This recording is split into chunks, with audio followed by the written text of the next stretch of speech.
the average American spends 15% of his life in school. Given time is our most valuable resource, I'm always looking for ways to study more efficiently. What many students don't realize is that studying is actually a skill that can be taught, honed, and eventually mastered. In this video, I will teach you how to build good study habits so you can ace your next exam. I want to start by talking about setting a good foundation. And to study effectively, you have to take good notes. Ideally, you're going to be doing some pre-work ahead of time by familiarizing yourself with the content your teacher will be covering. Then in class, you're going to take notes in a way that requires you to take multiple passes through them. This helps you build your understanding incrementally so you're not cramming right before the test. I actually have a whole video on my favorite note-taking method. I'll link that up above for you to check out if you want to see how I set up my notes. Part 2 of the equation is around homework, and I have a few tips for you that will be especially useful for those of you taking math or science classes where you're doing a ton of problem sets. So here's how I like to set up my homework. I take my notebook and I draw a line down the page. Right now it looks almost like a simplified Cornell method. To the left of the line, I'm going to write out the questions, and then to the right, I'm going to write out the solutions in as much detail as possible. At the top right-hand corner of the page, I also like to include a homework tracker where I list all of the problems on this page by number, followed by a difficulty indicator.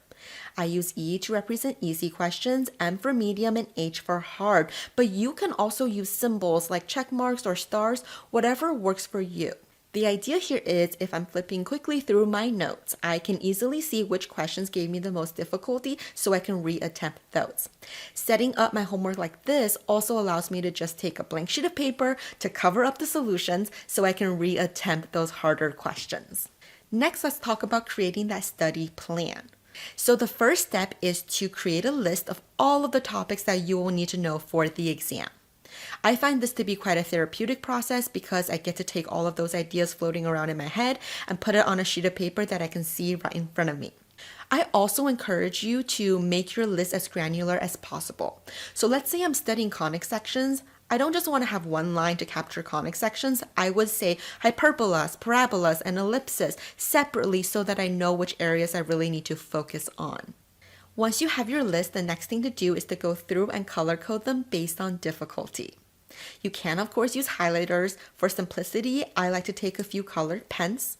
So I'll start with my red pen, and I'm going to go through my list. For any topics I find to be the most difficult, I'm going to put a little red dot next to it. I'm going to do the same thing with my pink for all the medium difficulty questions, and then finally I'll go through with my blue pen to represent all of the topics that I already have a good amount of familiarity with. Then comes the hard part, actually reviewing your notes. You can start with the easier topics to build momentum or get yourself into the red headspace to study. I personally like to start with some of the harder topics because one, it just gives me more time to familiarize myself with the material, but more importantly, it also allows me to ask questions or ask for help if necessary. In terms of actually studying the notes, because my notes are set up using the Cornell method, I can just take a blank sheet of paper, cover up the core note section, and then I'm going to rely on my trigger column, the keywords and the question prompts to try to recall as much information as possible. I also like to do this out loud because I find that speaking my thoughts out loud really helps me to form stronger connections with the material I'm studying. Also, as you're going through your notes, I do recommend you try to see if there are additional ways you can engage with the material. So perhaps if you have key formulas or key terms, you could use flashcards to capture those. You can also create mind maps to visually represent what you are studying. All of these additional touch points just really helps you to strengthen those associations and increase your own understanding of the material. Then come the breaks. I don't feel like we emphasize enough to students how important taking breaks is as a part of the learning process. If at all possible, I do recommend you unplug entirely from studying. You can take a walk, you can grab a snack, just really give yourself a chance to recharge. If you are really crunched for time and you just cannot step away from studying, then I would recommend you alternate your studying between the easier and harder topics. Better yet, try to switch between different subjects that you are studying for. Again, this gives your brain a chance to retain some of that information and move it into your long-term memory. Are you enjoying these tips? If so, let me know by giving the video a like. Also, leave a comment down below sharing your own personal study tips so we can all learn from each other. Alright, if there are those of you sitting there going, okay, great, but I just don't have hours on end to sit down and study. Well, I've got some good news for you. It turns out that studying in shorter increments is actually more effective than studying for hours on end at one time.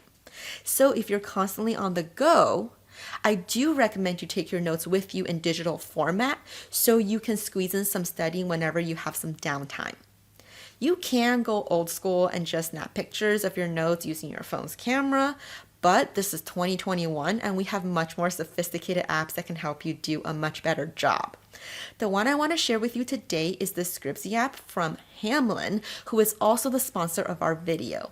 Hamlin not only makes super high quality notebooks using their proprietary optic paper, but they also prioritize doing so in a responsible and sustainable way so future generations can continue to benefit from their products. I want to take you through a few of the features within the Scriptsy app that will really help to enhance your studying. As usual, we're going to scan our notes into the app. You just hover your phone over each page, making sure those 4 corner icons are included. If you have multiple pages of notes per section as I do, keep hitting that plus icon until you've captured everything. Then click OK and your notes should be processed. At this point, you can go in and name your notes so you know exactly what you're looking at. I'm going to call my notes here quadratics. I'm going to then create a folder to house all of my notes for this subject. So I'm going to create an Algebra 2 folder for all of my Algebra 2 notes. To help you stay organized, you can also give your folder a color so you can see it quite easily. I'll make mine blue. Now I want to double check to make sure my notes have all been captured. So in my Algebra 2 folder, conic sections, you can see all 4 pages right here. You can also use the page overview mode to move your pages around if you want to. You can even add new pages of notes if you want to. There are a couple of more things I want to show you. The first is you can change the status of your notes.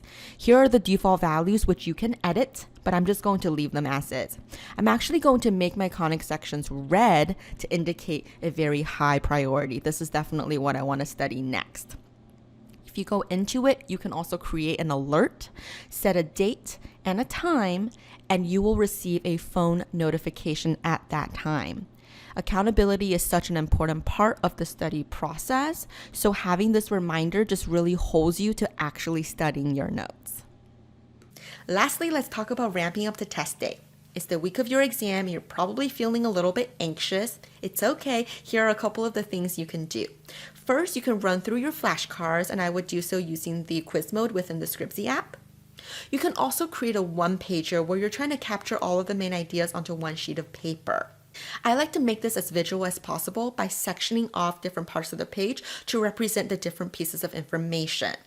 I want to include the key terms, the diagrams, any formulas I have to know. You can also paraphrase those summaries from your notes onto the sheet of paper. If at all possible, I also like to take some practice exams to really test my knowledge at this point. Now is the night before your exam. This is a perfect time to review those one-pagers. You can also drill through a couple of extra problems if you want to, but the most important thing here is to get a good night's sleep. Study shows that a lack of sleep can hurt your learning abilities by up to 40%. So you really want to get out of your own way and make sure you get enough rest. Studying is an indispensable part of your educational career, but it doesn't have to be overwhelming. Spend some time developing these good study habits and you'll benefit for years to come. If you're interested in any of the products I mentioned in this video, be sure to check out the description box below where I'll link everything I mentioned here. I'll also include a promo code for 20% off all Hamlin products, so make sure you check that out and be sure to use that code. If you like this video, I would really appreciate it if you like, subscribe, shared, hit the notification bell, do whatever you need to do to keep YouTube happy in 2021. Thank you guys so much for watching, and I will catch you in the next video. Bye-bye!